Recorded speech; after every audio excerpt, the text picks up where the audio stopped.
नमस्कार दोस्तों, आप हैं अपनी ही गुड लिविंग चैनल पे। और भाई जो आज का वीडियो है वो थोड़ा सा इंफॉर्मेटिव है, इतना फूल फालों वाले पौधों के ऊपर नहीं है। तो आज ऐसे पौधों के बारे में बात करेंगे जो कि हमारे घर में जरूर जरूर होने चाहिए, और जितने भी मुझे अच्छे लगेंगे जो गार्डन में है, तो आपके साथ में उनके बारे में जो भी मुझे बातें पता है शेयर तो करूंगी करूंगी, लेकिन उनको उगाने का तरीका भी बताऊंगी। और जब आपको उनके बारे में अच्छी बातें पता लगेगी, तो जोन सा भी पौधा आपके पास नहीं होगा, आप उसे लगाने के लिए जरूर उत्साहित होंगे कि ये पौधा भी भाई मेरे पास होना चाहिए। तो ये है भाई करौंदे का प्लांट। इस टाइम इस पे खूब ये फल से आने लग गए हैं। और इस टाइम जैसा कि हल्की फुल्की पीछे बारिश हुई है, तो उससे इसके सारे पत्ते भी धुल गए हैं। और ये देखो कितना शाइन कर रहा है बिल्कुल। तो चलते हैं अभी पहले पौधे के ऊपर, जो कि मोस्टली सबके घरों में होता ही है, और जिसका सर्दियों में अगर खराब हो गया हो, तो इस टाइम अगर आपको इसके कहीं से बीज मिल जाते हैं घूमते फिरते, इस टाइम सीड पोड बन जाते हैं तुलसी के प्लांट के ऊपर, तो वहां से पके हुए सीड लाके आप अपने घर में उगा सकते हो।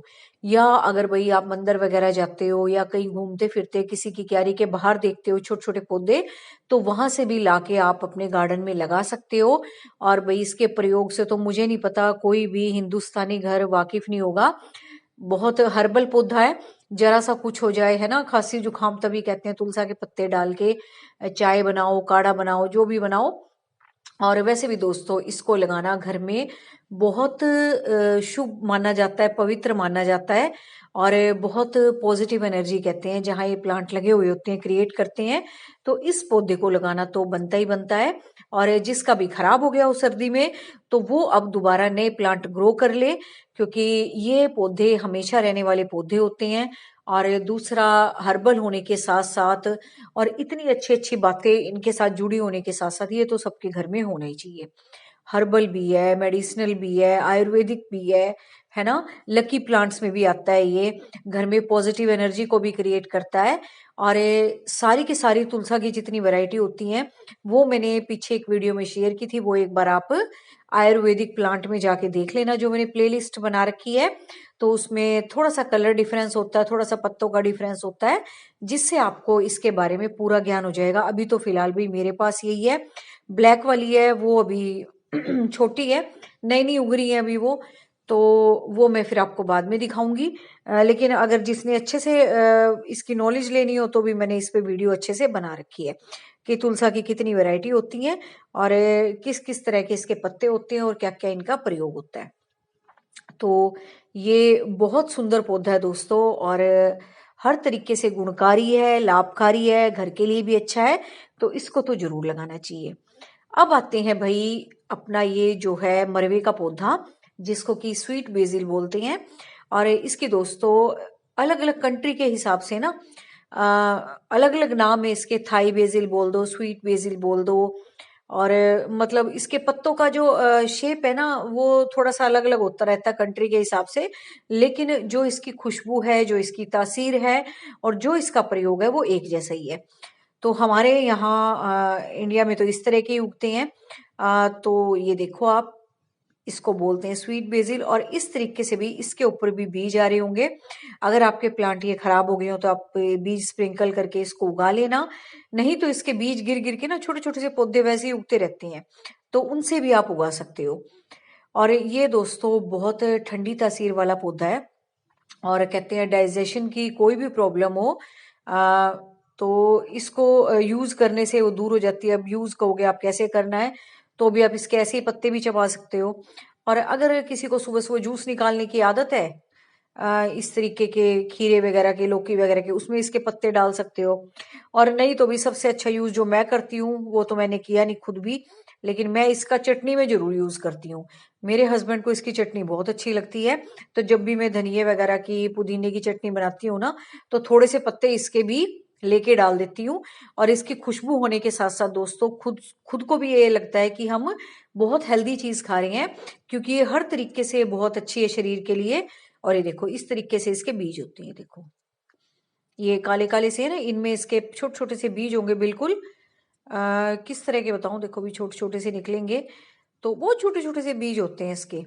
तो ये नीचे गिर गिर के अपने आप भी उगते रहते हैं। अगर कच्चा फर्श है तो अपने आप ही उग जाते हैं, लेकिन अगर गमले वगैरह में लगा है तो थोड़ी दिक्कत होगी।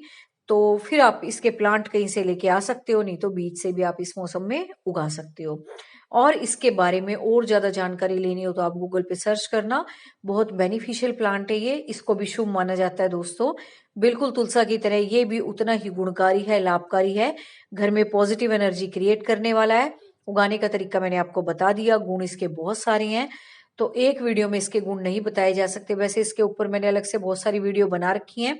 बहुत बढ़िया प्लांट है, जिसको भूख ना लगती हो, पेट में कोई दिक्कत हो, यूरिन इन्फेक्शन हो, बहुत सारी चीजों को दूर करता है ये। अब आते हैं भाई इस चंगेरी के प्लांट के ऊपर, जो बिल्कुल सर्दियों में गायब हो गए थे और अब ये देखो फूलों के साथ फिर निकल आए हैं ये मौसम ठीक होते ही। और इस टाइम दोपहर का टाइम है तो इसके पत्ते थोड़े से मुरझा से रहे हैं, और मैंने 2-3 दिन से पानी भी नहीं दिया क्योंकि मैं भी गार्डन की सफाई में लगी हुई थी। वैसे दोस्तों इसको 3 पत्तियां घास, चंगेरी के पौधे, इंडियन सॉरेल, खट्टी मीठी बूटी, बहुत कुछ बोलते हैं इसको। तो इसके भी बहुत सारे फायदे हैं, ये भी डाइजेशन में बहुत हेल्प करता है तो ये एक वीड, लेकिन इसके भाई गुण बहुत सारे हैं, तो इसको वीड तो नहीं कहा जा सकता, अनवांटेड तो नहीं है ये। अब आप इसको पूछोगे उगाओगे कैसे, तो भी ये अपने आप ही उगाते हैं। मैंने तो कभी इसको किसी को उगाते नहीं देखा।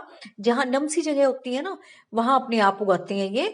एक तो इसके गुलाबी रंग के फूल होते हैं, और एक पीले वाली भी है, मैंने पीछे दिखाई भी थी आपको, एक छोटे छोटे से पीले फूल आते हैं। उसके पत्ते भी छोटे होते हैं, फूल भी छोटे होते हैं। तो है दोनों एक सी तासीर के पौधे, गर्म तासीर का पौधा है दोस्तों ये, लेकिन डाइजेशन में बहुत अच्छा रहता है ये। और बिल्कुल इस स्वीट बेसिल की तरह ही इसकी क्वालिटी है। चटनी में आप इसको यूज कर सकते हो, पहाड़ों में तो इसकी सब्जी भी बनाते हैं, और इसकी सब्जी बनाते हैं ना तो टमाटर की भी जरूरत नहीं पड़ती। इसका नाम ही खट्टी बूटी है। तो ये देखो, आप इस तरह का लगता है ये, कहीं आपको दिखे, अगर आपके पास नहीं हो तो थोड़ी सी जड़ के साथ आप इसको ले आना, अपने गार्डन में उगा लेना, और नहीं तो ये अपने आप से ही उगते हैं।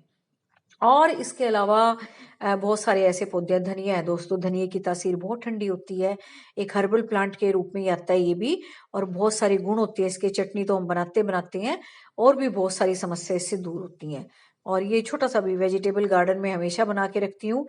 जब भी मुझे अपने घर से कुछ लेने की जरूरत होती है, या कुछ ऐसी टाइमिंग होती है कि मैं सब्जी भी नहीं ला सकती, तो उस टाइम पे ये हमारे जो प्लांट है बहुत काम आते हैं, और फटाफट से अपने गार्डन से ये चीजें चुन के आप अपने किचन में यूज कर सकते हो। तो ये छोटी छोटी चीजें तो आपको उगानी चाहिए हर्बल प्लांट के साथ साथ। और धनिया भी दोस्तों हर्बल प्लांट्स में ही आता है। इसको आप सैलेड में, चटनी में, इसका जूस बना के कैसे भी यूज कर सकते हो। बहुत मतलब अच्छा रहता है ये सिस्टम के लिए। तो बस उगाओ ये प्लांट, और मुझे बताना आपके पास कौन सा नहीं है। और आपको भी खुशी होती होगी ऐसे प्लांट को अपने गार्डन में लगा के, जैसे मुझे होती है। तो बस थैंक यू वेरी मच।